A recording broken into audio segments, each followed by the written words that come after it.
Very good evening, welcome to the debate. ఆంధ్రప్రదేశ్కి సంబంధించిన ఎన్నికలు పూర్తయి ఓటింగ్ కూడా కౌంటింగ్ కూడా పూర్తయిన తర్వాత ఏ పార్టీకి ఎన్ని సీట్లు వచ్చాయి అనేది చూసినప్పుడు సరే అది ఎట్లాగో ఒక సంచలనం, దేశంలోనే అది ఒక సంచలనం. ఏ క్షణాన జగన్మోహన్ రెడ్డి గారు అన్నారో కానీ దేశం నివ్వెరపోయే ఫలితాలు వస్తాయని నివ్వెరపోయే ఫలితాలు వచ్చాయి. అందుకే అంటారేమో అసుర సంధి వేళ నోరు జారకూడదని. ఆ రోజు కూడా ఆయన సాయంత్రం పూట అన్నట్టున్నాడు. సరే ఏమైనా ఒక అద్భుతం జరిగింది, ప్రజలు తమ ఆకాంక్షలను నెరవేర్చుకునే ఒక ప్రభుత్వాన్ని స్వాగతించుకుని కూర్చోమని ఆశీర్వదించారు. ఆ ప్రభుత్వం రేపు 9వ తేదీన కొలువు తీరబోతోంది. అయితే ఇక్కడ కొన్ని ఆసక్తికరమైన అంశాలు ఉన్నాయి. ఆంధ్రప్రదేశ్లో ఈ ఎన్నికల్లో ఎవరికి ఎన్ని ఓట్లు వచ్చాయి, ఓట్ షేర్ అంటాం మామూలుగా మనం, ఈ టెక్నికల్గా ఓట్ షేర్, పార్టీ యొక్క ఓట్ షేర్ ఎంత అంటే ఒక 100 మంది ఓటర్లు ఉంటే ఆ పార్టీకి ఎంతమంది, ఈ పార్టీకి ఎంతమంది, అట్లా లెక్కేసి ఓట్ షేర్ ఎంత వచ్చింది అని చెప్తారు. సో ఇది ఒక కీలకమైన పాయింట్గా మారింది. నిజానికి ఇది ఇంకా అక్యురేట్ ఫిగర్స్ అయితే రాలేదు, ఎన్నికల కమిషన్ వైపు నుంచి రాలేదు. పార్టీల వారీగా వాళ్ళు వేసుకుంటున్న అంచనాలు అంటే వాళ్ళ క్యాడర్ ద్వారా తెప్పించుకున్న ఉజ్జాయింపు లెక్కలు ప్రకారం నా దగ్గర ఉన్నాయి. ఓట్ షేర్ ఎంత, అట్లాగే ఏ పార్టీకి ఎక్కువ ఓట్లు వచ్చాయి, ఇండివిజువల్గా కానీ అలయన్స్ పరంగా చూసినప్పుడు ఏ పార్టీకి ఎక్కువ ఓట్లు వచ్చాయి అనేది ఒక కీలకమైన అంశం. అండ్ ఆ తర్వాత ఇంకొక అంశం ఏంటంటే ప్రాంతాల వారీగా, అంటే ఉత్తరాంధ్రలో ఏ పార్టీకి ఎక్కువ ఓట్లు వచ్చాయి, రాయలసీమలో ఏ పార్టీకి ఎక్కువ వచ్చాయి, తర్వాత ఇట్లా గోదావరి జిల్లాలో అక్కడ ఎలా వచ్చాయి, ఇట్లా కోస్తా ఆంధ్రలో ఎలాంటి పరిస్థితి ఉంది, ఇలాంటివన్నీ కూడా కొంత ఆసక్తిని రేకెత్తించే అంశాలు. ఈ ఎన్నికల్లో నిజంగా కూడా చాలా ఆసక్తికరమైన పరిస్థితి కనబడుతోంది. ప్రత్యేకించి 7 జిల్లాల్లో కూటమి క్లీన్ స్వీప్ చేసింది. మీకు శ్రీకాకుళం, విజయనగరం అండ్ ఉభయ గోదావరి జిల్లాలు, కృష్ణా, గుంటూరు, నెల్లూరు, అనంతపురం, ఈ జిల్లాలన్నీ 7 జిల్లాలు క్లీన్ స్వీప్ అయిన జిల్లాలు. ఈ క్లీన్ స్వీప్ అయిన జిల్లాల్లో వచ్చిన ఓట్ల పర్సంటేజ్ ఎలా ఉంది? కడప లాంటి జిల్లాలో కూడా వైసీపీకి ఈసారి 3 సీట్లు మాత్రమే దక్కాయి. 7 సీట్లు తెలుగుదేశం పార్టీ కూటమి కైవసం చేసుకుంది. దీన్ని బట్టి చూడొచ్చు ఇది ఎంత సునామీ లాంటి ఫలితాలు. సో ఈ క్లీన్ స్వీప్ అయిన జిల్లాల్లో వైసీపీ పరిస్థితి ఏంటి, ఎంత దారుణమైన పరిస్థితిని ఎదుర్కొన్నది అనేది ఒక అంశం. తర్వాత కొన్ని ప్రాంతాల్లో అసలు వైసీపీకి డిపాజిట్లు రాకూడదు లెక్క ప్రకారం. కొన్ని ప్రాంతాల్లో అలా ఎలా అంటావు నువ్వు అంటారేమో, అది అంతే. ఎందుకంటే రాష్ట్రానికి రాజధాని లేకుండా చేసిన జగన్మోహన్ రెడ్డి గారు 3 రాజధానులు అని చెప్పి, విశాఖలో రాజధాని అని చెప్పి ఉత్తరాంధ్రను ఆశ పెట్టాడు. అక్కడ ప్రజలు చాచి లెంపకాయ కొట్టినట్టు అయింది వైసీపీని. మాకు నీ రాజధాని వద్దు, నువ్వు వద్దని. ఇటు రాయలసీమలో న్యాయ రాజధాని అని చెప్పి రాయలసీమ ప్రజలను ఆశ పెట్టాడు. అక్కడ ప్రజలు చాచి లెంపకాయ కొట్టారు, మాకు రాజధాని వద్దు, నువ్వు వద్దు అని. మరి ఉన్న రాజధానిని చంపేసిన అమరావతి ప్రాంతంలో వేలకు వేల ఓట్లు వైసీపీ అభ్యర్థులకు ఎలా వచ్చాయనేది, మరి ఆ ప్రాంత ప్రజలు ఎలా వాళ్ళకు ఓట్లు వేశారు, అసలు వాళ్ళకి నామినేషన్లు వేయడానికే భయపడాలి ఆ అభ్యర్థులు. అలాంటి వాళ్ళు నామినేషన్లు వేశారు, బ్రహ్మాండమైన 70,000, 80,000, 90,000 ఓట్లు వచ్చాయి వాళ్ళకి. మరి వేసిన ప్రజలు మరి వాళ్ళు ఎలా వేశారు ఏంటి అనేది కూడా ఆలోచించాల్సిన విషయమే. అయి ఉండొచ్చు వైసీపీ దారుణంగా ఓడిపోయి ఉండొచ్చు, కానీ అమరావతి ప్రాంతంలో అమరావతి మీద విషం కక్కిన వాళ్ళకి అన్నేసి వేల ఓట్లు ఎలా వచ్చాయి అంటే ప్రజల్లో ఇంకా పూర్తి అసహ్యం కలగలేదా, లేకపోతే ప్రజల్లో ఇంకా వాళ్ళ ప్రాంతం మీద వాళ్ళకి మమకారం లేదా, లేకపోతే వాళ్ళ రాష్ట్రం మీద వాళ్ళకి మమకారం లేదా, లేకపోతే ఇన్నాళ్ళు జరిగిన ఉద్యమాన్ని వాళ్ళు గుర్తించలేదా, ఇన్నాళ్ళు రైతులు, మహిళలు, దళితులు పడిన కష్టాలు వాళ్ళకి ఏమాత్రం చైతన్యాన్ని తీసుకురాలేదా, లేక పడితే పడ్డారులే మనకెందుకు, మనకి ఇచ్చే డబ్బులు చాలనుకుని అమ్ముకున్నారా ఓట్లు? గుంటూరు కృష్ణా జిల్లాలు ప్రత్యేకించి తాడికొండలో కూడా 70-80 వేల ఓట్లు ఎలా వచ్చాయి వైసీపీ అభ్యర్థికి? ఆమె ఎవరైనా కావచ్చు, అభ్యర్థి ఎవరైనా కావచ్చు, అక్కడ పార్టీ గురించి మాట్లాడుతున్నాను నేను. ఇలాంటి సిచ్యువేషన్స్లో అమరావతి పైన విషయం కక్కిన వాళ్ళకి ఇన్ని వేలు ఓట్లు ఎలా వచ్చాయి అనేది ఒకటి కీలకమైన అంశం. తర్వాత ఈ ఎన్నికలో ప్రజలు ఇచ్చిన విలక్షణమైన తీర్పులో అన్నిటికంటే విలక్షణమైన అంశం ఏంటంటే వైసీపీకి ప్రతిపక్ష హోదా రాలేదు. 18 రావాలి లెక్క ప్రకారం. 18 వస్తే ప్రతిపక్ష హోదా వచ్చినట్టు. ప్రధాన ప్రతిపక్ష హోదా జగన్మోహన్ రెడ్డి గారికి, ఇప్పుడు చంద్రబాబు నాయుడు గారు అనుభవిస్తున్న అపోజిషన్ లీడర్ అనే హోదా దక్కుతుంది. ఆ క్యాబినెట్ ర్యాంకు అవి ప్రోటోకాల్స్ అన్నీ ఉంటాయి. ఇప్పుడేమి ఉండవు, ఈ జస్ట్ ఎమ్మెల్యే. కానీ జనసేన పార్టీకి ప్రధాన ప్రతిపక్ష హోదా వచ్చింది. 21 సీట్లు వచ్చినాయి. 21 పోటీ చేస్తే 21 వచ్చినాయి. ఇదొక రికార్డ్. నాకు తెలిసి రాజకీయాల్లో ఇలాంటి రికార్డు ఎక్కడ ఉండదు. మరి 100కు 100 మార్కులు వచ్చినాయి 10th క్లాసులో, లేకపోతే ఇంకో చోట ఇట్లా ఉంటుందేమో. కానీ రాజకీయాల్లో పోటీ చేసిన అన్ని సీట్లు వచ్చాయనేది ఎప్పుడు వినలేదు మనం. ఓకే, ఎనీవే, ఇప్పుడు ప్రతిపక్ష హోదా, ప్రధాన ప్రతిపక్ష హోదా జనసేన పార్టీకి వచ్చింది. మరి జనసేన పార్టీ ప్రధాన ప్రతిపక్ష పార్టీగా ఉంటుందా అంటే ఐ డోంట్ థింక్ సో. అలా ఉంటుందని నేను అనుకోను. ఎందుకంటే కూటమి తీసుకున్నారు. తెలుగుదేశం జనసేన ముందు నుంచే కలిసి పనిచేశాయి. తర్వాత బీజేపీ వచ్చి కలిసింది. ఎన్నో ఆశయాలతో కలిసి మేనిఫెస్టో ఇచ్చారు, ఉమ్మడి మేనిఫెస్టో ఇచ్చారు. కాబట్టి ఆ మేనిఫెస్టోని అమలు చేయాల్సిన బాధ్యత, ప్రజలకు ఇచ్చిన హామీలను పూర్తి చేయాల్సిన బాధ్యత తెలుగుదేశంతో పాటు జనసేన మీద కూడా ఉంటుంది. వీళ్ళిద్దరు కలిసే హామీలను పూర్తి చేస్తారు. అధికారంలో ఉంటేనే ప్రజలకు సేవ చేయగలుగుతారు. అధికారంలో ఉంటేనే ప్రజల సమస్యల్ని పరిష్కరించగలుగుతారు. ప్రతిపక్షంలో ఉంటే ప్రశ్నించగలుగుతారు అంతే. పరిష్కరించే అధికారం వీరికి ఉండదు. కానీ ప్రధాన ప్రతిపక్ష హోదాకి అవసరమైన నంబర్ వచ్చింది కాబట్టి పవన్ కళ్యాణ్ గారు ఇవాళ ఉదయం వాళ్ళ ఎల్పీ మీటింగ్లో, లెజిస్లేటివ్ పార్టీ వాళ్ళ శాసనసభాపక్ష సమావేశంలో మాట్లాడుతూ ఒక మాట అన్నారు. ప్రజల సమస్యలకి, ప్రజలకు ఇచ్చిన హామీలని తీర్చాల్సిన బాధ్యత మన మీద ఉన్నది. అది అధికార పక్షంలో ఉండి ఆ పని చేస్తాం. చేస్తూనే మనకి ప్రధాన ప్రతిపక్ష పాత్ర పోషించే హోదా కూడా మనకే దక్కింది. మరి టెక్నికల్గా ఈ రెండింటిని బేరీజు వేసుకుని ఎలా అనేది ముందుకెళ్తాం. ఈ మాట కొంత ఆసక్తికరంగా ఉంది. బహుశా ఆయన అలా అంత మాత్రాన ఆయన పూర్తిగా ప్రతిపక్షంలో కూర్చొని అట్లా అని నేను అనుకోవట్లేదు. కానీ కొంత ఆసక్తికరమైన ఈ చర్చలో మనతో మొత్తం ఇప్పుడు నేను చెప్పిన ఓట్ల షేర్ కావచ్చు, లేకపోతే కూటమి స్వీప్ చేసిన జిల్లాల్లో వైసీపీ పరిస్థితి అనేది ఏంటి కావచ్చు, రాజధాని పరిసర ప్రాంత నియోజకవర్గాల్లో ప్రజలు వైసీపీ అభ్యర్థులకు వేసిన ఓట్లు ఎలా పడ్డాయి, ఎందుకు పడ్డాయి అనే దాని మీద కావచ్చు. ఈ అంశాలతో పాటుగా పవన్ కళ్యాణ్ గారికి సంబంధించిన అంశం మీద కూడా మనం చర్చించబోతున్నాం. చర్చలో మనతో అమరావతి బహుజన జేఏసీ అధ్యక్షుడు పోతుల బాలకోటయ్య గారు, తెలుగుదేశం పార్టీ జాతీయ అధికార ప్రతినిధి కొమ్మారెడ్డి పట్టాభిరామ్ గారు, అలాగే కె రవికుమార్ గారు ప్రముఖ సెఫాలజిస్ట్, అండ్ ఉప్పాల లక్ష్మణ్ గారు సీనియర్ జర్నలిస్ట్, రాజకీయ విశ్లేషకులు, అండ్ ఖమ్మం పార్టీ శిరీష అమరావతి ఉద్యమకారురాలు, అండ్ అక్కడ దళిత జేఏసీ మెంబర్ కూడా శిరీష. సో వీరితో చర్చలో పాల్గొనబోతున్నాం. ముందుగా మనం పవన్ కళ్యాణ్ చేసిన కామెంట్ ఏంటి, దీని మీద తనకు వచ్చిన ప్రజలు ఇచ్చిన హోదా మీద, నంబర్ ఆఫ్ సీట్స్ మీద పవన్ కళ్యాణ్ ఏమన్నారు అనేది ఒకసారి ఆయన ఏమన్నారు చూసే చర్చలోకి వెళదాం. పవన్ కళ్యాణ్ గారు 2019లో ఒక్క సీటు కూడా ఉన్నది అటు ఇటు కాని పరిస్థితులు ఈ రోజున జనసేన ప్రధాన ప్రతిపక్షంగా అసెంబ్లీలోకి అడుగు పెట్టబోతుంది. మీ అందరికీ దానికి సంబంధించి ప్రత్యేకించి శుభాకాంక్షలు. అధికారంలో భాగస్వామ్యం తీసుకుంటాం ఖచ్చితంగా. అది రెండింటి మధ్య ఎలాగ అనేది ఆ టెక్నికల్ ఆస్పెక్ట్స్ ఎలాగో చూడాలి. అది మీ అందరికీ నేను తెలియజేసుకుంటాను.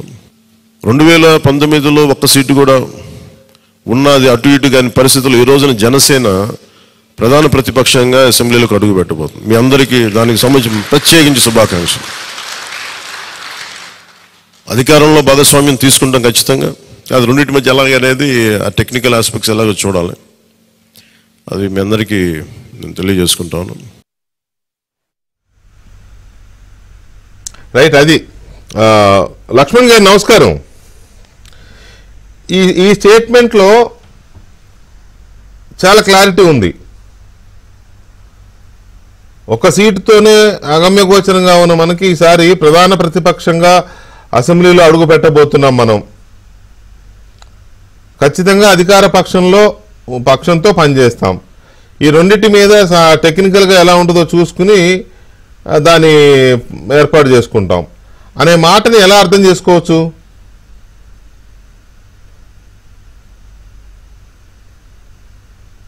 మ్యూట్లో ఉంది లక్ష్మణ్ గారు.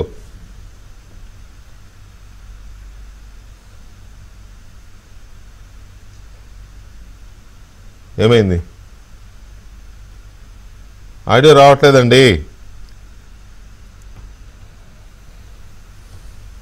లక్ష్మణ్ గారు ఆడియో రావట్లేదు. సరే, ఈలోపు రవికుమార్ గారు ఒపీనియన్ తీసుకుంటాను. రవి గారు నమస్తే.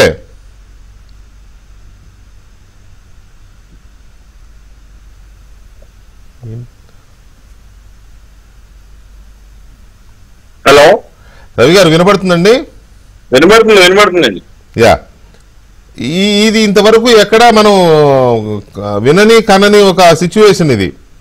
అంటే అటు అధికార పక్షంలో ఉంటూ ప్రతిపక్ష పాత్ర పోషించడం, ప్రధాన ప్రతిపక్షంగా ఉంటూ అధికార పక్షంలో ఉండడం అనేది ఇది ఈక్వేషన్ కుదరదు. కానీ ఆయన అన్న మాటలు చూస్తుంటే ఆయన ఏమైనా రెండు రకాల ఆలోచనలు చేస్తున్నారా, లేకపోతే డ్యూయల్ రోల్ ప్లే చేయాలనే ఆలోచన ఉందా?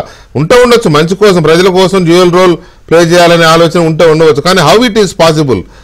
సాంకేతికంగా అసెంబ్లీ నియమ నిబంధనల ప్రకారం అయితే సాధ్యం కాదు నాకు తెలిసిన దీని ప్రకారం. మీకేమనిపిస్తుంది ఆయన స్టేట్మెంట్ చూసిన తర్వాత? ఖచ్చితంగా ఆయనలో ఆలోచన అనేది మంచిదైనా మనం చూడాలి. ఎందుకంటే గతంలో తమిళనాడులో కూడా మీకు విజయకాంత్ గారు కూడా అలానే ఎలియన్స్ లో గెలిచిన తర్వాత విజయకాంత్ గారు ప్రతిపక్ష పార్టీ హోదా తీసుకున్న సందర్భం కూడా ఉంది. తీసుకున్నారు కానీ అప్పుడు అధికార ట్రెజరీ బెంచ్ లో లేరు కదా విజయకాంత్ గారు. లేరు. బట్ నేను అనేది ఏంటంటే వాయిస్ ఆఫ్ ద పీపుల్ అవ్వాలనే కోరిక పవన్ కళ్యాణ్ గారికి ఎక్కువగా ఉండుండొచ్చు. దట్టు ఏంటంటే ఇద్దరు కూడా స్నేహపూర్వక వాతావరణంలో ఉన్న రెండు పార్టీల మధ్య తన ఇంకొక ఫ్రెండ్ అనేవాడు అపోజిషన్ లో ఉంటే రెండు పార్టీలకి కూడా కలిసి వచ్చే అంశమే కదా. ఇప్పుడు 7-8 ఎమ్మెల్యేలు 10-11 మంది ఎమ్మెల్యేలతో జగన్మోహన్ రెడ్డి గారు అసెంబ్లీకి వచ్చే సాహసం చేస్తారా లేదనేది కూడా మనం ఆలోచించాలి కదా. అందులో ఉండేది ఎంతమంది కూడా తెలియదు కదా. ఆ ఉన్న 11 మందిలో ఎంతమంది ఉంటారో కూడా గ్యారంటీ లేదు. అది కూడా చూడాలి. సో అందుకే నేను అనేది ఏంటంటే వస్తే ఖచ్చితంగా ఆయన ఆలోచన అయితే చాలా మంచిది. ఎందుకంటే రేపు చంద్రబాబు నాయుడు గారు ఏ ప్రభుత్వం అయినా కాస్త కోస్తో తప్పులు చేయక తప్పదు. బట్ తప్పును ప్రశ్నించేటప్పుడు ఒక స్నేహితుడిగా తను అడిగే ఆలోచన అనేది ఒక వేరేగా ఉంటుంది. అదే వేరే అపోజిషన్ పార్టీ అనుకోండి, దానికి ఇంకా మీకు తెలుసు కదా, ఇంక ఈ సోషల్ మీడియా ప్రభావాలు ఎలా ఉంటాయి, రానున్న రోజుల్లో ఎలా ఎదురుదాడి ఉంటుంది ఏంటి అనే దాన్ని కూడా మనందరం కూడా చూసాం. గత 5-10 ఏళ్ల నుండి కూడా ట్రెండ్స్ అన్ని మారినాయి. ఈ పొలిటికల్ పార్టీస్ తాలూకు బిహేవియరల్ సిస్టమే మారిపోయింది. మీరు అందుకే అబ్జర్వ్ చేశారో లేదో, ఈ రోజు ఎక్కువ శాతం మహిళలు ఓట్లేశారు అని అంటే కొడాల నాని గారు తిట్లుకును పేరు నాని గారు అన్న మాటలకు ఓట్లేశారని చెప్పి నేను ఒక మిత్రుడు నాకు మెసేజ్ చేస్తున్నాడు. అన్నా, మహిళలు ఎంతగా అగౌరవంగా ఫీల్ అయ్యారంటే చట్టసభల్లో వీళ్ళు పంపిస్తే వీళ్ళు మాట్లాడే భాష ఎలా ఉందో అనే దాని మీద అసహ్యం వేసి వీళ్ళు ఓట్లేసారేమో నాకు అనిపించింది, అంతేగాని పథకాల కోసం కాదనే మాట కూడా మాట్లాడిన సందర్భం ఉంది. అంటే న్యూట్రల్ ఓటర్లు కూడా ఆ విధంగా ఆలోచిస్తున్నారు. వాళ్ళు ఏంటంటే ఏదో ఓటేసేసాం వెళ్ళిపోయాం అనేది కాదు కదా, వాళ్ళకి కూడా ఒక ఆస్పిరేషన్ ఉంది. వాళ్ళ ఎన్నుకునే ప్రభుత్వం ఏం చేయాలి, ఎలా చేయాలనే దాని మీద, వాళ్ళ విధి విధానాల మీద కూడా వాళ్ళకి ఎన్నో కోరికలు ఉంటాయి. కాబట్టి ఖచ్చితంగా పవన్ కళ్యాణ్ గారు అలాంటి ఆలోచన చేస్తే మంచిదే. కానీ ఈ రోజు మరి ఎన్డీఏ కూటమి మీటింగ్ లో చంద్రబాబు నాయుడు గారితో కూడా ఆయన ఢిల్లీలో కూడా కూర్చోవడం కూడా మనం చూసాం కదా. సో ఖచ్చితంగా ఆయన అయితే కేంద్ర మంత్రి పదవులకి కూడా ఆయనకు 2 ఎంపీలు కూడా ఆయన చేతిలో ఉన్నాయి కాబట్టి తీసుకుని జనసేన రాష్ట్ర అధ్యక్షుడి హోదాలో ఎమ్మెల్యేగా ప్రతిపక్ష హోదాలో కూడా ఆయన కూర్చొని ఈ రాష్ట్రాన్ని ఎదురు కలిపి నడిపిస్తానంటే ఖచ్చితంగా ప్రజలకు అది మంచి జరుగుతుందంటే మనం అందరం ఆశిద్దాం, తప్పేం లేదు. కానీ టెక్నికల్ గా ఎంత కరెక్ట్ అయిన ఏంటంటే ఇద్దరు కలిసి పోటీ చేసిన వాతావరణంలో తను మళ్ళీ ప్రతిపక్ష పాత్ర అనేటప్పటికి కొంత ఇబ్బంది వస్తుంది. అంటే సో ఇలా అలయన్స్ ఎప్పుడు కూడా pre election alliance, post election alliance, post poll alliance ఉంటాయి. అదేం పెద్ద ఇది కాదు. కాకపోతే ఏంటంటే ఆయన గవర్నమెంట్ లో చేరతారని అందరూ అనుకుంటున్నారు. 2, 3, 4, 5 ఎన్నో వాళ్ళ అంగీకారాన్ని బట్టి మ్యూచువల్ అండర్స్టాండింగ్ ప్రకారం మంత్రి పదవులు కూడా తీసుకుంటారనే చర్చ ఉంది, 2 పార్టీల్లోనూ ఉంది. ఆయన అపోజిషన్ లోకి వెళ్లాలనుకున్నప్పుడు కేబినెట్ అనే ప్రస్తావన రాదు. ఇంకా పైగా మీరు అన్న పాయింట్ కరెక్ట్. ఇప్పుడు ఇది వాళ్ళిద్దరూ ఎన్డీఏ సమావేశంలో పాల్గొన్నారు, మోదీ గారు, నడ్డా గారి సమక్షంలో. సో ఈ పరిస్థితుల్లో లక్ష్మణ్ గారు ఇక్కడ రవి గారు చెప్పింది కరెక్ట్. అప్పట్లో విజయకాంత్ అండ్ జయలలిత గారి పార్టీ పొత్తు పెట్టుకొని పొత్తులో అద్భుతమైన విజయం సాధించిన తర్వాత విజయకాంత్ అపోజిషన్ అప్పుడు కూడా ఆయనకి 20 సీట్లే వచ్చినట్టున్నాయి, సబ్జెక్ట్ టు కరెక్షన్. 20 సీట్లే వచ్చాయి విజయకాంత్ కి, ఏడీఎంకే. ఆయన వచ్చి అపోజిషన్ లో కూర్చొని ఇదయ్యారు. ఇప్పుడు పవన్ కళ్యాణ్ గారి మాటలు మీరు విన్నారు కదా, మీ అనాలిసిస్ ఏంటి దాని మీద? ఏంటి ఆయన ఉద్దేశం, ఏమో ఎలా అర్థం చేసుకుంటున్నారు? సాంకేతిక పరంగా అయితే పొత్తులో ఉన్నప్పుడు అధికారాన్ని పంచుకుంటే మళ్ళీ ప్రతిపక్ష హోదా తీసుకునే అవకాశం ఉండదు ఆ పార్టీకి. అవును. ఇప్పుడు ఆయన అధికారం పంచుకుంటాం అంటున్నాడు, మళ్ళీ ప్రతిపక్ష పాత్ర పోషిస్తాం అంటున్నాడు. నేనేం భావిస్తున్నానంటే అటు జగన్మోహన్ రెడ్డి గారికి ప్రతిపక్ష హోదా కూడా రాలేదు, అది కూడా మనమే పోషించాల్సినటువంటి పరిస్థితి వచ్చింది అని అర్థం వచ్చే విధంగా ఆయన షార్ట్ కట్ లో ఆ మాట అనేసాడు అంత. ఎందుకంటే ఆయన పేరు ఎత్తడం ఇష్టం లేదేమో అని నేను అనుకుంటున్నాను. జగన్మోహన్ రెడ్డి పేరు ఎత్తడం ఇష్టం లేక అది ఆ పాత్ర కూడా మనమే పోషించాలి అనేటువంటి పద్ధతులు మాట్లాడి ఉంటాడని అనుకుంటున్నాను. అయితే ఏంటంటే నాకున్న సమాచారం మేరకు ఖచ్చితంగా కేబినెట్ లో చేరతారు. అయితే పవన్ కళ్యాణ్ కేబినెట్ లో ఉండరు అనే సమాచారం ఉంది. ఆ చర్చ అయితే నడుస్తోంది. ఆయన ఏంటంటే ఒక పెద్ద మనిషి తరహాలో తను ఉంటూ పార్టీకి సలహాలు ఇస్తూ, చంద్రబాబు సలహాలు ఇస్తూ, అటు కేంద్రంతో సత్సంబంధాలు నెలకొల్పుకొని రాష్ట్ర యొక్క అభివృద్ధి విషయంలో తన పాత్ర ఏందో పోషించాలి అంటే మంత్రివర్గంలో ఉంటే అది సాధ్యం కాదు. అందువలన మంత్రివర్గంలో లేకుండా ఉంటే తనకు ఫ్రీడమ్ ఉంటుంది, క్వశ్చన్ చేయడానికి ఉంటది. ఈవెన్ కేంద్రంలో బీజేపీ నాయకత్వాన్ని కూడా క్వశ్చన్ చేయడానికి ఉంటది, అలాగే చంద్రబాబు నాయుడు గారిని కూడా క్వశ్చన్ చేయడానికి ఉంటది, ప్రజల తరఫున మాట్లాడడానికి కూడా అవకాశం ఉంటది. అందువలన ఆయన మాత్రము మంత్రివర్గంలో చేరడు అనే ఒక సమాచారం. మిగతా గెలిచినటువంటి వాళ్ళలో మరి 4 5 అనేది తీసుకుంటారు మంత్రివర్గంలో చేరతారు అనే సమాచారమే ఉంది. ఒక్కోసారి ఆయన భాష అలాగే ఉంటది కదా, జంప్ అయిపోతుంటాడు మాట్లాడేటప్పుడు. తర్వాత కామ్గా మాట్లాడుతూ అర్థం వచ్చే విధంగా మాట్లాడాలనుకున్నప్పుడు జంప్ అయిపోతుంటాడు. చాలా సార్లు చూసాం, మనం గమనించాం. అందువల్ల 2 పాత్రలు పోషించడం సాధ్యం కాదు. అది అక్కడ ఆ రోజు తమిళనాడు పరిస్థితి ఏంటంటే వాళ్ళు మంత్రివర్గంలో చేరలేదు. చేరలేదు. ఎట్లా చేరతారు? ఆయన అపోజిషన్ రోల్ తీసుకున్నాడు. ఇన్ఫాక్ట్ ఆయన అపోజిషన్ లీడర్ కూడా అప్పుడు. అదే పొత్తులో భాగంగా కలిసి పోటీ చేసినా కూడా తర్వాత ప్రతిపక్ష హోదాకి వెళ్ళిపోయి మంత్రివర్గంలో చేరలేదు. అది తీసుకోవచ్చు. ఇప్పుడు ఈయన కూడా మంత్రివర్గంలో చేరకుండా తన పార్టీ ప్రతిపక్ష హోదా తీసుకొని ప్రతిపక్షంలో అందరూ కూర్చోవచ్చు, ఫ్రెండ్లీగా పరిపాలన చేయొచ్చు, సలహాలు ఇవ్వచ్చు. ప్రతిపక్షం అంటే రోజు కొట్లాడడం అని కాదు కదా దాని అర్థం. ఇప్పుడు ప్రతిపక్ష పాత్ర అంటే ప్రభుత్వంతో పోట్లాటది కాదు, ప్రభుత్వానికి సలహాలు ఇచ్చి ప్రభుత్వాన్ని నడిపించేటువంటి అందులో కూడా భాగస్వామ్యం కావడమే ప్రతిపక్షం. ఆ అర్థాలు పక్కకు పోయి ఏమైపోయింది అంటే వ్యక్తిగతంగా తిట్టుకోవడం మొదలు పెట్టారు ఇప్పుడు ప్రతిపక్షం అంటే. అలా కాదు కదా. అలా నేనేమనుకుంటున్నా, ఎట్టి పరిస్థితులు ఆయన 20 మీరు అన్నట్టు 100% మార్కులు సంపాదించి 21 మంది గెలిస్తే మంత్రివర్గంలో చేరకుండా ఉంటే పార్టీలో తను క్వశ్చన్ చేస్తారు కదా. అవును. ఒక మంచి అవకాశాన్ని పోగొట్టుకుంటారా ఎవరు కూడా. అందువలన అలా ఏం చెయ్యడు. నేను అనుకుంటున్నా ఆయన మాత్రం మంత్రివర్గంలో చేరకుండా తాను పెద్ద మనిషిగా ఉంటాడు. ఎందుకంటే తను ఖచ్చితంగా పని ఉంటుంది. అసలు ఆలోచన కాదండి పవన్ కళ్యాణ్ మంత్రివర్గంలో, Pawan Kalyan in the sense Janasena, ఆయన వ్యక్తిగతంగా ఆయన చేరతారు లేదా అనేది వేరు, కానీ జనసేన పార్టీ క్యాబినెట్లో ఉంటుంది, బీజేపీ క్యాబినెట్లో ఉంటుంది, అట్లాగే అక్కడ ఎన్డీఏ కేంద్ర క్యాబినెట్లో తెలుగుదేశము జనసేన కూడా ఉంటాయి అనేది బలంగా అందరు నమ్ముతున్నారు, నో డౌట్ ఇందులో. కానీ ఇందాక ఇప్పుడు నేను వినిపించిన ఆ ప్రకటన చూసిన తర్వాత ఏదో ఒక చిన్న ఎక్కడో పవన్ కళ్యాణ్ గారు ఏమైనా డిఫరెంట్గా ఆలోచిస్తున్నాడా అనేది ఎక్కడో అనిపించింది. అది మళ్ళొకసారి ప్లే చేస్తాను, ఎందుకంటే ఇంకొంచెం క్లారిటీ అవసరం. చిన్న స్టేట్మెంట్ అయినా కూడా చాలా స్పీడ్గా వెళ్ళిపోద్ది. క్లియర్గా వినండి మళ్ళొకసారి బాలకోటయ్య గారు. 2019లో ఒక్క సీటు కూడా ఉన్నది అటు ఇటు కాని పరిస్థితులు ఈ రోజున జనసేన ప్రధాన ప్రతిపక్షంగా అసెంబ్లీలోకి అడుగు పెట్టబోతుంది. మీ అందరికీ దానికి సంబంధించి ప్రత్యేకించి శుభాకాంక్షలు. అధికారంలో భాగస్వామ్యం తీసుకుంటాం ఖచ్చితంగా. అది రెండింటి మధ్య ఎలాగ అనేది ఆ టెక్నికల్ ఆస్పెక్ట్స్ ఎలాగో చూడాలి. అది మీ అందరికీ నేను తెలియజేసుకుంటాను.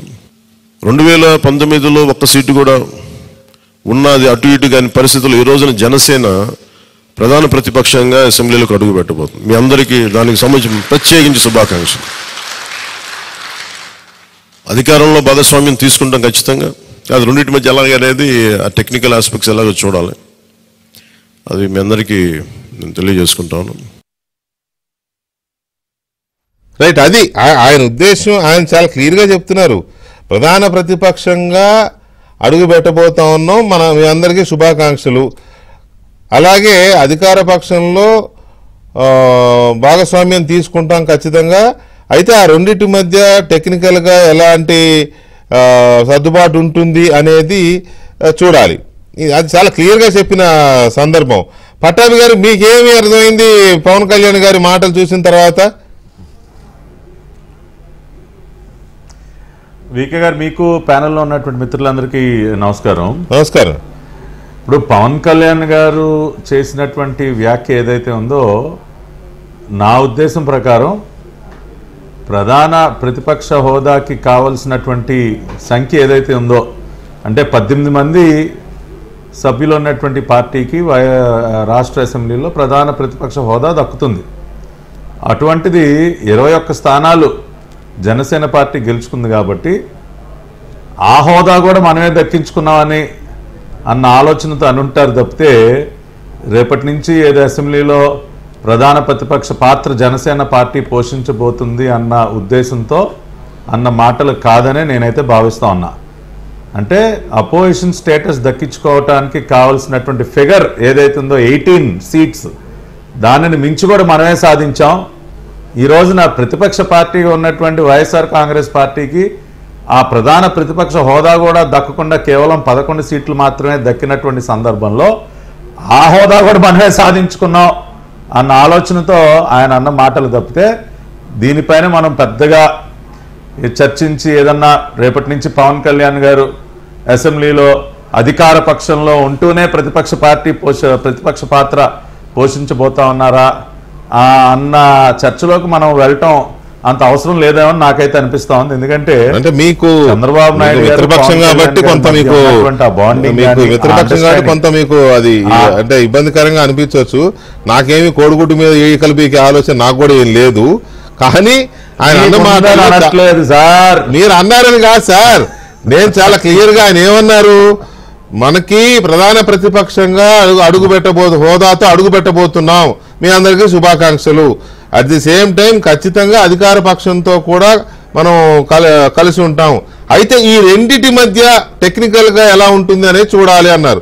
ఆ ప్రస్తావన ఎందుకు వచ్చింది అంటే ఆయన మైండ్ లో ఉంది, అది ఇది రెండు మనమే ప్లే చేస్తే ఎలా ఉంటుంది అనే ఆలోచన ఏమైనా ఉందా అనేది నాకు అర్థమైంది. అంతే తప్ప దాంట్లో మీకేదో అగ్గిపుల్ల స్వామి లాంటి అగ్గిపుల్లలు గీసే ఆలోచన నాకు లేదు స్వామి.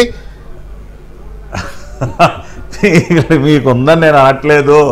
నేనేమంటున్నానంటే సాధారణంగానే ఒక నానుడి అంటే ఒక సెంటెన్స్ వాడుతూ ఉంటాం, స్వపక్షంలోనే విపక్షం అని చెప్పి. ఏది ఇప్పుడు తెలుగుదేశం పార్టీలో ఉంటూనే అనేక సమస్యలపైన మాట్లాడే వాళ్ళు ఉంటారు, అనేక సమస్యలపైన ప్రభుత్వాన్ని నిలదీస్తున్న పరిస్థితి కూడా ఉంటుంది. ఇప్పుడు అధికార పక్షంలో ఎమ్మెల్యేలుగా ఉన్నంత మాత్రాన ఎవరు ఏం మాట్లాడకూడదు రేపు అసెంబ్లీలో, అక్కడ ఏది జరుగుతున్నా కూడా వాళ్ళు ఏదో గంగిరెద్దులాగా తలూపుతూనే ఉంటారు అన్న అనుకోవడానికి లేదు. ప్రజాస్వామ్యబద్ధంగా మనం ఆలోచించినట్లయితే అధికార పక్షంలో ఉన్నంత మాత్రాన ప్రభుత్వాన్ని నిలదీయకూడదనో, ప్రభుత్వం లేదన్నా తప్పు జరుగుతుంటే దాన్ని కరెక్ట్ చేయకూడదనో ఏం అటువంటి రూల్ ఏం లేదే. తెలుగుదేశం పార్టీలో ఆ స్వేచ్ఛ కూడా ఉంది. చంద్రబాబు నాయుడు గారు కూడా ఆ స్వేచ్ఛ ఇస్తారు. ఏదన్నా ఎక్కడన్నా డివేట్ అవుతామంటే గవర్నమెంట్ మీరు అధికార పక్షంలో ఉన్నంత మాత్రాన్ని మీరు ఏదో సైలెంట్గా ఉండాల్సిన అవసరం లేదు, కరెక్ట్ చేయాలి, ఏదైనా తీసుకురావాలనే క్యాబినెట్ లో ఉన్న మంత్రులు కూడా క్యాబినెట్ లో ఉన్న మంత్రులు కూడా క్వశ్చన్ అవర్ లో క్వశ్చన్లు అడుగుతూ ఉంటారు. తప్పేం లేదండి, నేను దాని గురించి ప్రస్తావనే లేదు, దాని గురించి చర్చ లేదు పట్టాభి గారు. అందుకని ఆ రకంగా నేనేమంటున్నానంటే వికే గారు, పవన్ కళ్యాణ్ గారు నిజంగా అటువంటి పాత్ర పోషించినా కూడా మేము స్వాగతిస్తాం. ఇప్పుడు 2014-19 మధ్య జనసేనతో పొత్తులో ఉన్నటువంటి సందర్భంలో కూడా పవన్ కళ్యాణ్ గారు అనేక సమస్యల్ని ప్రభుత్వం దృష్టికి తీసుకొచ్చేవాళ్ళు. అది ఆయనకు అలవాటు. చంద్రబాబు నాయుడు గారు కూడా అంతే పాజిటివ్గా వాటిని స్వీకరించేవాళ్ళు. ఇప్పుడు ఉద్దానం కిడ్నీ సమస్య కానీ ఇంకా రకరకాల సమస్యలు అప్పుడు మా మిత్రపక్షంగా ఉంటూనే పవన్ కళ్యాణ్ గారు ప్రభుత్వం దృష్టికి తీసుకొచ్చేవాళ్ళు. చంద్రబాబు నాయుడు దగ్గరికి వెళ్ళి చంద్రబాబు నాయుడు గారి దగ్గరికి వెళ్ళి కూర్చునేవాళ్ళు. మీరు చెప్పింది నిజమే అది, కానీ అప్పుడు ఆయన రాజకీయాల్లో మాత్రమే ఉన్నారు, ఎన్నికల్లో రాలేదు, పోటీ చేయలేదు. ఆయనకి అసెంబ్లీలో ఆయన తరఫున పార్టీ ఎమ్మెల్యేలు కూడా ఎవరు లేరు. ఒక ఫ్రెండ్లీగా ఉంటూ సలహాలు ఇచ్చేవారు, కొన్ని క్వశ్చన్ తెచ్చేవారు, దాన్ని మీరు యాక్సెప్ట్ చేశారు. చాలా ఉదారంగానే జరిగింది అప్పుడు రెండు పార్టీల మధ్య. చివరిలో బెడ్స్ కొట్టిందిలే, అది వేరు విషయం. మళ్ళీ ఇప్పుడు అది ఎందుకులే కానీ ఆ గతంలో వెళ్ళి తవ్వుకోవడం అది ఆపడదు అన్న కదా. మీకు బాలకోట గారు మీకేం అర్థమైంది పవన్ కళ్యాణ్ గారు చెప్పిన దాన్ని బట్టి? అయితే ఆయనలో ఏదో దురుద్దేశం ఉందని అయితే అనుకోవట్లేదు, నేను హానెస్ట్గా చెప్తున్నా. కాకపోతే ఏంటంటే ప్రతిపక్షం అనేది లేని అసెంబ్లీ అవుతోంది. జగన్మోహన్ రెడ్డి వస్తాడో రాడో, ఆ ఉన్న 11 మందిలో 10 మంది ఎంతమంది ఉంటారో ఉండరో. కాబట్టి ఈ టైంలో ఆ పాత్ర కూడా మనం ప్లే చేస్తూ ప్రజలకి ఒక సిగ్నల్, మంచి సిగ్నల్ ఇవ్వాలని అనే మంచి ఆలోచన కూడా అయి ఉండొచ్చు. మీకేం అర్థమైంది? వెంకటకృష్ణ గారు ధన్యవాదాలు మీకు పెద్దలందరికీ. నమస్కారం. నేను ఏదో మాట్లాడదామని వచ్చాను, ఇంతలో రాయి ఒకటి ముందు పెట్టారు. అక్కడ పట్టాభి పవన్ కళ్యాణ్ గారు పెట్టాడు, నేను ఎట్లా అసలు ఆ జగన్మోహన్ రెడ్డి గారు ఎట్టు కూడా అన్యాయం చేసాడండి మాకు. అదే కదా సమస్య. ఆ 18 తెచ్చుకుంటే వెళ్ళిపోయాయి కదా. అవును, ప్రతిపక్ష హోదాలో కలబడేవాడు కదా. అవును, ఆయన కూడా మాట్లాడించేవాళ్ళు కాదుగా మీరు. ఎందుకు మాట్లాడి ప్రభుత్వంలో తెలుగుదేశం పార్టీ మాట్లాడించారా? చంద్రబాబు నాయుడు గారిని బండబూతులు తిడితే బాధతో వెళ్ళిపోయాడు బయటికి, ఇప్పుడు మాట్లాడిస్తారా? 2014-19 మధ్య ప్రధాన ప్రతిపక్ష హోదా వేశారు, జగన్మోహన్ రెడ్డికి ఇచ్చారు. ఏం పీకాడు? ఇలాగే ఉంటుంది వీళ్ళతో. పట్టాభి గారు అట్టగాదు. ఇప్పుడు ఆ జగన్మోహన్ రెడ్డిగా 18 వచ్చినట్టయితే ఇప్పుడు ఈ ప్రతిపక్ష మాట వచ్చేది కాదు కదా. నేను అదే ఆలోచిస్తున్నా. వెంకటకృష్ణ గారు, రాజకీయాల్లో రాజకీయ పార్టీలు పొత్తు పెట్టుకోవడం ధర్మం అని రాజకీయ పార్టీలే చెప్పినాయి. జనసేన, భారతీయ జనతా పార్టీ, తెలుగుదేశం. మేము ప్రజల తరఫున ఉన్న ఉద్యమకారులం. మేమేం కోరుకుంటున్నాం సార్? ఎకరానికి 10 బస్తాలు వస్తాయని ఆశించిన రైతుకి 50 బస్తాలు వచ్చినాయి. ఒక చెట్టుకి 20 కాయలు కాస్తాయని ఆశించిన వ్యక్తికి 60 కాయలు కాసినాయి. 164. అంత వికటట్టహాసాన్ని ఆంధ్ర రాష్ట్ర ప్రజలు అక్షయ పాత్రలో పెట్టి జనసేన పార్టీకి ఇచ్చారు, పవన్ కళ్యాణ్ గారికి ఇచ్చారు, చంద్రబాబు నాయుడు గారికి ఇచ్చారు, భారతీయ జనతా పార్టీకి ఇచ్చారు. మేము మా ఆశలు చిగురుస్తాయి అని చెప్పేసరి మేము కోరుతున్నాం. ఎండిన నేలలో పడుతుందని ఆశపడుతున్నాం. ఐపీసీలో సెక్షన్ 164 అంటే జడ్జి గారి ముందు ఇచ్చే వాంగ్మూలం. నేను పవన్ కళ్యాణ్ గారి యొక్క మాటల్ని ఆయన ప్రశ్నించే పార్టీగా పెట్టుకున్నాడు కాబట్టి, అంటే అధికారంలో పంచుకున్న నిర్ణయాత్మకమైన పాత్ర ఏదైనా పోషిద్దాము అని చెప్పేసి అనే మాటకి పర్యాయపదంగా ప్రతిపక్షం అనే మాట వాడుంటాడేమో. అంతే తప్ప లేదు కలబడదాం, అయ్యుండొచ్చు, ఇక మనమే నిలబడదాం అని చెప్పేసి అని కాకుండా పైపెచ్చి ఏంటంటే ఇప్పుడు జనసేన పార్టీకి విజయ్ గారు ఉన్నారు, మన తోటి మిత్రులు ఎమ్మెల్యే అయ్యి కూడా ఉన్నారు. కావాలని ఆపే నేను ఎమ్మెల్యే ఉన్నారు. కంగ్రాచులేషన్స్ సార్ విజయ్ కుమార్ గారు. ఈ రోజున చాలా దిగాలు పడ్డ రాష్ట్రం.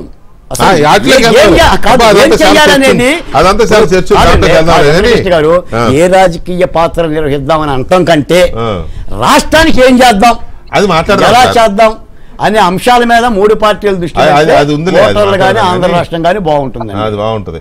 రైట్, విజయ్ కుమార్ గారు నమస్కారం అండ్ శుభాభినందనలు. మీకు అలాగే ప్యానెల్లో ఉన్న మా మిత్రులందరికీ కూడా థ్యాంక్స్ అండి. అండ్ అందరికీ కూడా నమస్కారం. రైట్. ఇప్పుడు పవన్ కళ్యాణ్ గారు అన్న దాంట్లో కొంత మాకు అర్థం కావట్లేదు. ఆయన వేరే ఉద్దేశం ఏదో ఉందని కాదు, అంతా కలిసి పనిచేయాలి రాష్ట్రం కోసం, రాష్ట్ర అభివృద్ధి కోసం, రాష్ట్ర సర్వతోముఖాభివృద్ధి కోసం, కకావికలమైపోయిన ఆంధ్రప్రదేశ్ని మళ్ళీ కుదురపడేలా చేయడం కోసం ఇదంతా బాగానే ఉంది, దాంట్లో ఎలాంటి డౌట్ లేదు. మీరు కూడా ఆ సమావేశంలో ఉన్నారు కాబట్టి ఒక గెలిచిన ఎమ్మెల్యేగా నిన్న జరిగిన దీంట్లో ఏంటి ఏ ఉద్దేశంతో ఆయన మనకి ప్రధాన ప్రతిపక్ష హోదా వచ్చింది, అలాగే ఖచ్చితంగా అధికార పక్షంతో కూడా ఉంటాం మనం, కాకపోతే ఆ రెండింటికి ఉన్న టెక్నికాలిటీస్ ఏంటో చూసుకుని ముందుకెళ్దాం అన్నారు. అంటే ఏంటి డ్యూయల్ రోల్ చేసే ఆలోచన అవకాశాన్ని ఉంటే చేసే ఆలోచన ఉందా? 14-19 మధ్యలో వైఎస్ఆర్సీపీ పార్టీకి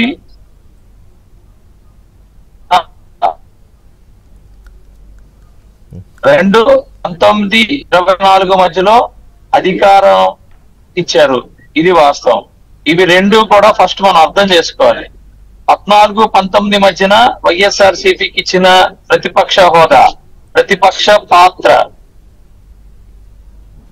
పూర్తిగా ఫెయిల్ అయ్యి నేను కేవలం అంటే కానీలు కామాలతో ప్రజల ముందుకి అది ఇందుకోసం జరగలేదు అందుకోసం జరగలేదు అని చెప్పి చేయటం అనేది జరిగింది. వీళ్ళు మాత్రమే చెప్పుకున్నారు.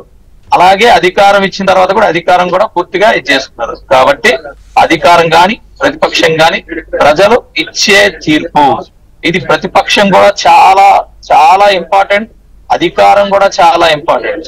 ఇప్పుడు మాకు కొత్త పార్టీగా మమ్మల్ని 5 సంవత్సరాల పాటు ఈ నాయకుడే 2 దగ్గర కూడా ఓడించి, అంటే ఈ మాటలు నేను మాట్లాడకూడదు కానీ నేను మాట్లాడకూడదని డిసైడ్ అయిపోయాను, అయినా కూడా 2 దగ్గర ఓడించి పంపించారు. ఇలాంటి మాటలు మేము అనేక సందర్భాల్లో విన్నాం. ఇది చాలా చిన్న మాట, వాళ్ళన్ని మాటలు చాలా చిన్న మాట.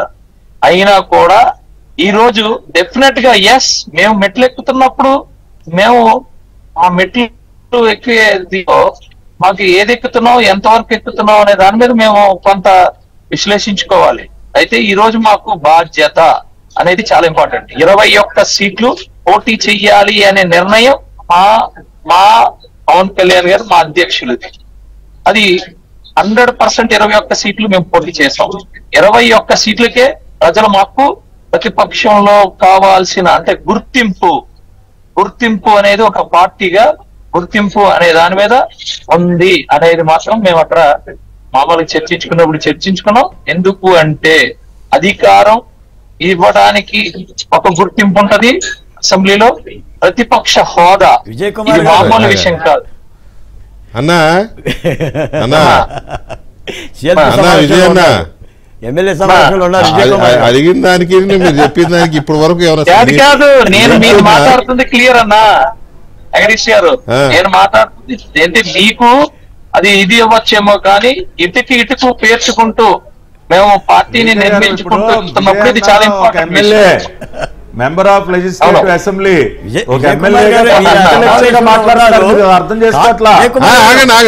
ఏంటి పటాబ్ గారు ఏంటండి ఎమ్మెల్యే అంటే మెంబర్ ఆఫ్ లెజిస్లేటివ్ అసెంబ్లీ? మా విజయ్ అన్న ఇప్పుడు ఒక MLA member of legislative.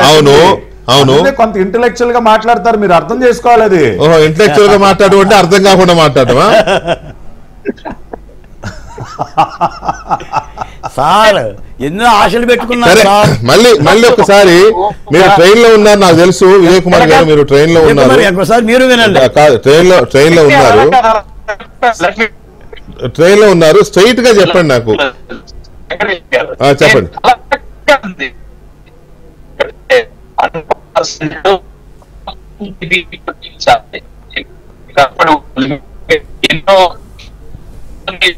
Phone అన్న కలపొచ్చు కదా, ఆయన మూవింగ్ లో ఉన్నారు. 100% మేము ఉన్నాం. సుందరపు విజయ్ కుమార్ అనే వ్యక్తి sponsored by JSP Janasena party, but తెలుగుదేశమా జనసేన బీజేపీ కాదు, ఉమ్మడి ఎమ్మెల్యేని ఉమ్మడి ఎమ్మెల్యే. అలాగే మా 164 మంది కూడా ఉమ్మడి ఎమ్మెల్యేలు. అన్నా జగదీష్ గారు, మా 164 మంది కూడా ఉమ్మడి ఎమ్మెల్యేలు. అవును అర్థమైందండి. అర్థమైంది. Maybe sponsored from Janasena party. Okay అంతే అంతే. ఇక ఈ అన్ని చెప్పే బదులు కాదు రెండుజేళ్ల సీత సినిమాలో లాగా ఇదంతా చెప్పే బదులు నో కామెంట్ అని ఒక మాట అంటే అయిపోయేది కదా. నాకెందుకు ఈ శ్రమ? మీరు అడిగినప్పుడు తెలుసా రెండుజేళ్ల సీత సినిమా కాదు, రెండుజేళ్ల సీత సినిమా గుర్తుందా డైలాగు? సరే ఎనీవే, మీరు విజయ్ కుమార్ గారు ఎమ్మెల్యే అయిన ఆనందంలో ఉన్నారు, మేము కూడా మీరు ఎమ్మెల్యే అయినందుకు మేము ఆనందంలోనే ఉన్నాం. ఆంధ్రప్రదేశ్లో మీ ప్రభుత్వం వచ్చినందుకు అందరం ఆనందంలో ఉన్నాం. డెఫినెట్గా రాష్ట్రం బాగు కోసం పనిచేయండి. మీరు డ్యూయల్ రోల్ ప్లే చేసినా సింగిల్ రోల్ ప్లే చేసినా మీ పార్టీ జనసేన పార్టీ జేఎస్పీ యొక్క యూఎస్పీ పట్ల మా అందరికీ నమ్మకం ఉంది. యూఎస్పీ అంటే తెలుసు కదా, యూనిక్ సెల్లింగ్ పాయింట్, ప్రశ్నించే తత్వం మీ యూఎస్పీ. మా అందరికి మీ యూఎస్పీ పట్ల కూడా మాకు నమ్మకం ఉంది. అలాగే పనిచేయండి. Thank you very much Vijay Kumar గారు, మీరు జర్నీలో ఉన్నారు.